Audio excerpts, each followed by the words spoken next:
दोस्तों, रोज़ की तरह अनलिखित ब्लॉग में सबका हार्दिक स्वागत है। सबके मंगल भविष्य की कामना के साथ आज दोस्तों प्रेरणादायक विचारों में त्यागपूर्ण जीवन ही आध्यात्मिक जीवन का सार है और अभ्यास वैराग्य अभ्यास। तो दोस्तों हमारे जीवन में त्यागपूर्ण जीवन ही आध्यात्मिक जीवन का सार है। तो आध्यात्मिक जीवन का आधार त्याग है, यानी सांसारिक तुष्टि से हम बड़ा आदमी किसे कहते हैं, इसको हमको समझना होगा। आध्यात्मिक जीवन में जो प्रक्रियाएं होती हैं, जो बातें कही गई हैं, जो अनुशासन बताए गए हैं, जो नियम बताए गए हैं, जो मर्यादाएं बताई गई हैं, जो गति और विकास के मापदंड बताए गए हैं, जो सांसारिक प्रवृत्तियों में सर्वथा विपरीत हैं। इसीलिए आध्यात्मिक जीवन के लिए सबसे पहले हमें अपनी सांसारिक उपलब्धियों के बोझ से मुक्त होना अनिवार्य है। इसीलिए दोस्तों प्रेरणादायक विचारों में त्यागपूर्ण जीवन ही आध्यात्मिक जीवन का सार है। तो एक जगह कहा है दोस्तों, अभ्यास वैराग्याभ्यास निरोध, यानी अभ्यास और वैराग्य से चिंता की वृत्तियों का निरोध होता है। तो त्यागपूर्ण जीवन ईश्वर के प्रति प्रेम और उद्धार के लिए कृतज्ञता से प्रेरित होता है, न कि निर्विवाद से, क्योंकि विश्वास के द्वारा अनुग्रह होता है और उद्धार निश्चिंत विश्वास से ही उद्धार हो सकता है। कार्यों के जो फल ऐसे न हो कि कार्य में किसी प्रकार का घमंड न हो। ईश्वर प्रदत्त जो दान है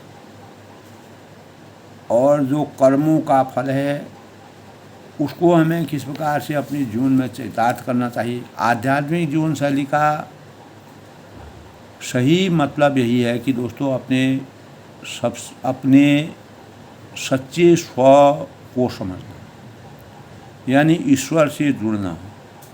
ब्रह्मांड इस सृष्टि की ब्रह्मांड में अपना स्थल और जो अपना समझना आध्यात्मिक जीवन हमारे दैनिक जीवन के अलग व विपरीत जीवन शैली नहीं है।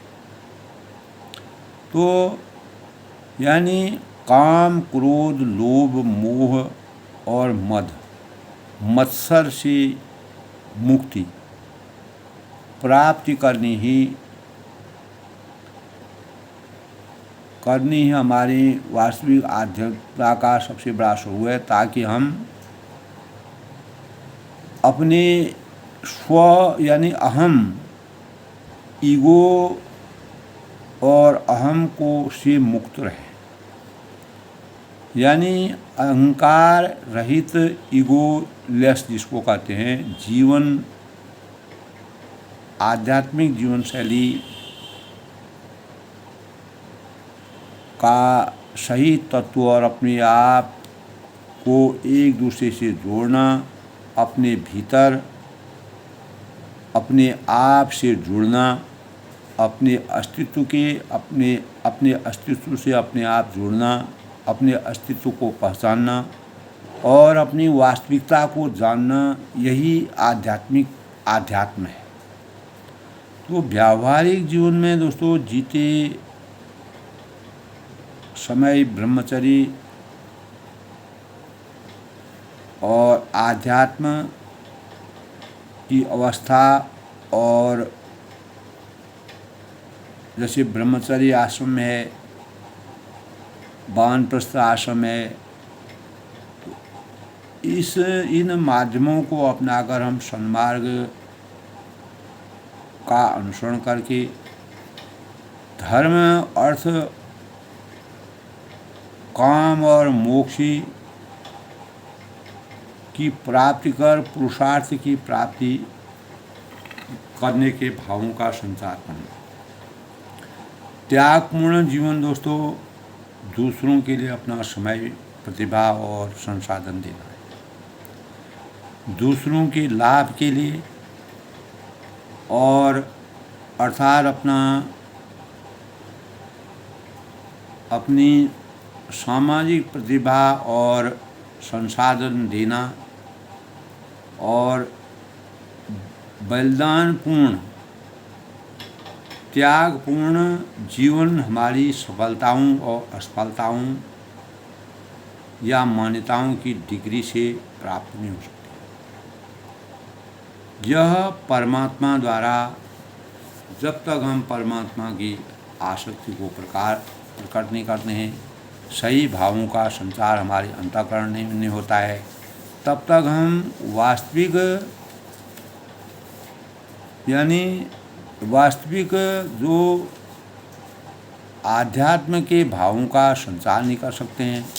और हमारे जीवन में दोस्तों त्यागपूर्ण जीवन ही आध्यात्मिक जीवन का सार हम कैसे कहें, तो जिंदगी का शीर्षासन होने का औचित्य है कि दोस्तों हमारी सांसारिक जो जिंदगी के जो मापदंड है वह आध्यात्मिक जीवन के सर्वथा विपरीत है। इस सृष्टि में संसार और सांसारिकता के अपने मापदंड हैं, आध्यात्मिकता से अपने मानक हैं, आध्यात्मिकता भी हमारे मानक हैं। तो सांसारिकता के जो मापदंड हैं, जो मानक हैं, जो आध्यात्मिकता के सर्वथा विपरीत है, तो जो मानक हैं वह आध्यात्मिकता के सर्वथा विपरीत हैं। इनका तात्पर्य यह है कि दोस्तों जिन्हें संसार उपलब्धियां समझता है, सांसारिक परिवेश में अगर हम पूरे संपूर्ण जगत का अगर अध्ययन करते हैं तो जो उपलब्धियां हैं वह कि जिन्हें संसार उपलब्धियां समझता है वह संसार का गौरव समझता है, आध्यात्मिक जीवन के लिए वह बोझ के समान प्रतीत होते हैं। तो आध्यात्मिक जीवन में जो प्रक्रियाएं हैं, जो बात कही गई हैं, जो अनुशासन बताए गए हैं, जो नियम बताए गए हैं, जो मर्यादाएं बताई गई हैं, जो गति और विकास के मापदंड बताए गए हैं, सांसारिक प्रवृत्तियों के सर्वथा वह अपोजिट हैं, विपरीत है। इसीलिए दोस्तों आध्यात्मिक जीवन के लिए सबसे पहले हमें अपनी सांसारिक उपलब्धियों के बोझ से मुक्त होना पड़ेगा। जब तक हमारे सांसारिक उपलब्धियों के बोझ से हम मुक्त नहीं होंगे तब तक हम त्यागपूर्ण जीवन की आध्यात्मिकता के सार को नहीं समझ सकते। अगर योग सूत्र में दोस्तों पहले योगाभ्यास और योग अनुशासन बताने के साथ ही यम नियम भी की बातें भी बताई जाती हैं। और यम नियम क्या है? यम नियम ये हैं कि हमारा जीवन, हमारा मन, हमारा तन भटके नहीं, इधर उधर विस्तृत न हो, और इसमें किसी प्रकार का भटकाव ना आए, और इसमें अस्थिरता लाने वाली, जो चंचलता लाने वाले कारक होते हैं, उनकी समाप्ति हो जाए। और यम को परिभाषित करते हैं कि वो कहते हैं कि अहिंसा, सत्य, अस्ति, ब्रह्मचर्य, अपरिग्रह। तो अपरिग्रह की बात करते हैं तो इसका स्वरूप, इसका मतलब यह है कि हमारे पास ज़्यादा चीज़ें, ज़्यादा वस्तुएं नहीं रहें, क्योंकि हम जिनके पास परिग्रह है, जिनके पास बहुत सारा साधन है, बहुत सारे स्रोत हैं और समान संपत्ति है, उनके सार संभाल में सारा मन चला जाता है। उसकी सुरक्षा करना, उसकी देखभाल करना, जितना हमारे पास धन दौलत वैभव या ऐश्वर्य बढ़ता है उतना हमारे अंतःकरण में, हमारे अंदर बोझ बन जाता है। तो चिंता, और हमें अनेक प्रकार की चिंताएं सताने लगती हैं, क्योंकि हमें उनको नियमित रूप से रखना है। तो यह सामान खराब नहीं हो जाए, वस्तुएं खराब न हो जाए, मेरा नुकसान हो जाएगा, अनेक प्रकार की। तो वस्तुओं को संभालने जितना हम जहाँ तक किसी चीज़ को सही ढंग से संभाल सकते हैं, उसी बिंदु तक हमको अपने कार्यों को, अपने चीज़ों को फैलाना चाहिए। चिंता से हम मुक्ति रहेंगे। सामान खराब नहीं हो गया, उसकी चिंता हमको नहीं लगी। वस्तुओं को संभालने का सारा दिमाग हमारा उसी में लगा रहता है, उससे हम मुक्ति पाएंगे। गहराई से देखा जाए तो दोस्तों, यम नियम क्या है? एकाग्रता से साधन है, जिनको इसको त्याग कहते हैं। तो आध्यात्मिक जीवन की आवश्यकता है अनिवार्य। तो सांसारिक जीवन में जितना हमको ज़रूरत है, जितना हमारे जीवन के अनिवार्य है, उसको वहीं तक हमको उसकी देखरेख करने से किसी दूसरे व्यक्ति को उसका मौका मिले तो हम आध्यात्मिक जीवन के सार को वास्तविक रूप में समझ सकते हैं। तो सांसारिक दृष्टि से दोस्तों, हम सबसे ऊंचा आदमी या बल संपन्न आदमी किसको कहते हैं, बड़ा आदमी किसको कहते हैं? जिसके जितना अधिक स्वार्थ को पूरा किया, जितना अधिक अहंकार, प्रतिष्ठित आदमी हुआ, धन है, वैभव है, गौरव है, बल है, सभी चीज़ों से परिपूर्ण, लेकिन वास्तविक सुख की अनुभूति नहीं होती।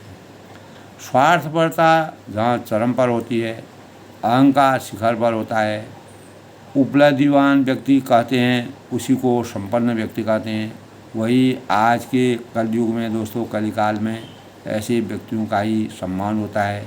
इसके पास बड़ी उपलब्धियां होती हैं, बड़ा गौरव होता है, और आध्यात्मिक जीवन में वो बड़ा व्यक्ति है जिस आज के आध्यात्मिक जीवन में जिसने स्वार्थ का। और अगर हम आज के परिवेश की बात करें तो यह है, अगर हम आध्यात्मिक जीवन के परिवेश में, परिप्रेक्ष्य में देखें तो आध्यात्मिक जीवन में बड़ा व्यक्ति वही है जिसने स्वार्थ का त्याग कर दिया, अहंकार का त्याग कर दिया, धन दौलत का त्याग कर दिया, अहंकार को छोड़ दिया। स्वार्थ और अहंकार को त्यागने वाला व्यक्ति सांसारिक जीवन में रहकर अपना कार्य करता है। ऐसा नहीं कि त्याग का मतलब वह संसार को छोड़कर कहीं वन में जाकर बैठ जाता है, बल्कि त्याग का मतलब यह है दोस्तों कि अब उसका स्वार्थ और अहंकार न्यूनतम हो जाता है, यानी वह अपनी आवश्यकताओं के अनुरूप ही अपने चीज़ों को सजोता है। तो हमारी भारतीय संस्कृति में दोस्तों, त्याग रूपी जीवन जीने वाले सन्यासी कहे गए हैं। भगवान गीता में सन्यास को परिभाषित करते हुए कहते हैं कि सन्यासी वह नहीं है जिसने अग्नि का त्याग कर दिया, जिसने कर्म का त्याग कर दिया, वह सन्यासी नहीं है। फिर सन्यासी कौन है? तो कहते हैं ज्ञेय सह नित्य सन्यासी यो न देष्टि न कांगस्यति, यानी वह नित्य सन्यासी मानने योग्य है जो किसी से द्वेष नहीं करता है, द्वेष रहित जो होता है, और जिसको किसी चीज़ की आकांक्षा इस संसार में नहीं होती, समस्त प्रकार के द्वेष और आकांक्षाओं से रहित व्यक्ति। तो त्याग को हम दोस्तों कई तरह से परिभाषित कर सकते हैं। त्याग को समझने की कोशिश भी हमें अपने चिंतन में करनी चाहिए। तो प्रश्न यह उठता है कि दोस्तों, हमको क्या त्यागना चाहिए? और इसका उत्तर है कि आसक्ति को त्यागना, और अहंकार को त्यागना, स्वार्थ को त्यागना, और पारदर्शी जीवन की परिकल्पना करना, अहंता को त्याग दें, यही संन्यास है। तो यही त्याग है, क्योंकि सांसारिक चीज़ों में हम जितना गहरे स्वार्थों में डूबे रहते हैं, जितना अपने बारे में सोचते हैं, अपने 10 जन्मों तक के लिए सोचते हैं, अहंकार के बारे में सोचते हैं, और मुझे जो मिलना चाहिए वह अभी भी नहीं मिला, उसकी अपेक्षा मरते समय तक उसकी अपेक्षा करते रहते हैं। तो मेरा कहने का मतलब यह है कि दोस्तों उतना ही हम ज़्यादा संकीर्ण होते, उतना हम ज़्यादा संकीर्ण हो जाते। अपेक्षाओं के जाल में जितना हम जकड़े रहेंगे उतना ही हम संकीर्ण होते जाएंगे। तो हम कुछ कर नहीं सकते, हमारी संकीर्णता बढ़ती जाएगी, हम सिकुड़ते जाएंगे, हमारा चित्त अशुद्ध होता जाएगा और हमारा व्यक्तित्व सिमटता जाएगा, कितना भी हम अपने मन डूबे रहेंगे। तो दोस्तों त्याग करते जाएंगे वैसे वैसे हमारा व्यक्तित्व व्यापक और विशाल हो जाएगा। तो उपनिषदों में भी दोस्तों कहा है कि केवल त्याग से अमृत की प्राप्ति भी होती है। जिसने त्यागना सीख लिया जो समझो कि अमृत पान करने लगा, जो त्याग के विपरीत चल रहा हो वह समझो कि विषपान कर रहा है। क्योंकि विषपान इसलिए कर रहा है क्योंकि पहली बार संसार में कुछ भी पुण्य के बिना, तप के बिना नहीं मिलता है। और हम दोस्तों कुछ भी उठाएंगे, कुछ वस्तु के अनुरूप अपना पुण्य उसमें लगता चला जाएगा, इसमें हमारी जो यथार्थ पूंजी और लुप्त होती जाएगी। संसार में रहकर व्यक्ति जिन चीज़ों का उपभोग करता है उसकी एक कीमत है, इसीलिए सांसारिक सुख भोग के लिए के अनुरूप व्यक्ति का उतना ही पुण्य, उतना ही तप, उतना ही क्षीण हो जाता है, कट जाता है।